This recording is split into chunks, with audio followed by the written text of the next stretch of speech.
Well, the end of the line tonight for those two guys, Rob Hitchcock, Sean Fleming. Hitchcock spent most of his time, in fact, all of his time really, in Hamilton in his career. Somebody asking for his helmet. Sean Fleming has done so much for the Eskimos through the years. You know, last week was his final game at Commonwealth Stadium.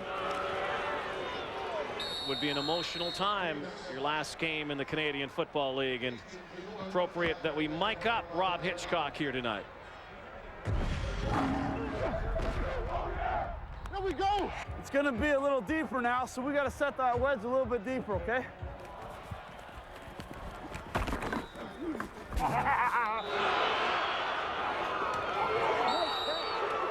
He caught that like me back in high school. Pow.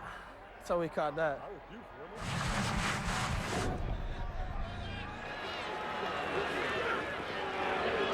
Pump fake by Williams. Jason Armstead can't hang on. Kick teams again.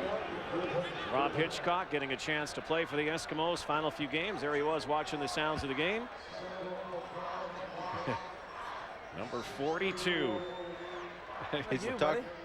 He's talking about it might be getting a tear in his eye knowing that his career's going to an end. Hey, Max, but send me some Botox. He's had a I gotta go.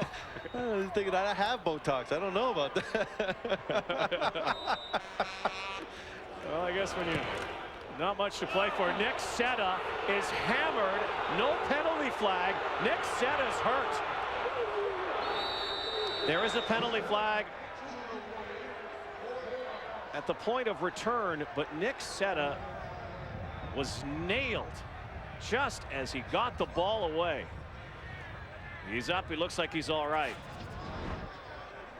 Coach Machocha just shaking his head as he was earlier. Hamilton, number 22, 15-yard penalty, first down. Alvin McCarty was in the air mid-flight. It still hit him. Yeah, I think this is the one where Coach Machocha likes what's now it's finally one for the Eskimos, that instead of going after it, and Charlie Taft showing the reaction of how come it wasn't called. Almost the same look that Coach Machocha gave when the calls didn't go for him. Yeah, he was in midair, but put himself in that position. 6 minutes to go. Giles hangs in the pocket, a wobbler. And it's caught again by McCarty. You're absolutely right, Rod. Giles staying in the pocket. The pressure coming to him, but he's keeping his eyes downfield and makes a strong throw. Those are the things that he'll be evaluated by this coaching staff, is how he reacts inside the pocket. Anybody can throw when there's no one around you. It's how do you do it when guys are in that space that I talk about, but where it makes quarterbacks uncomfortable. How do you handle that pressure? There's the pitch again. Damian Anderson. Very close to a first down, and depending on the spot, might move the yardsticks. It looks like they will. And there's plenty of time on the clock for the Eskimos to mount a drive here, get points on the board. Down by 8, but the running game is still a valuable asset for them. They're very productive on the ground, and it sets them up for a first down. Stefan LaForce started the game. Stephen Giles is going to finish it. Trying to lead his team to the win. Quentin McCord, oh, another big hit down there, but hangs on to the football, and it's a first down.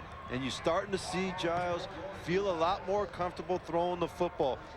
He's going through his reads, and he's making the decisions very quickly and with the strong throw. 1, 2, getting the ball out and letting McCord catch it early and do something with the football, and feeling a lot more comfortable in that pocket.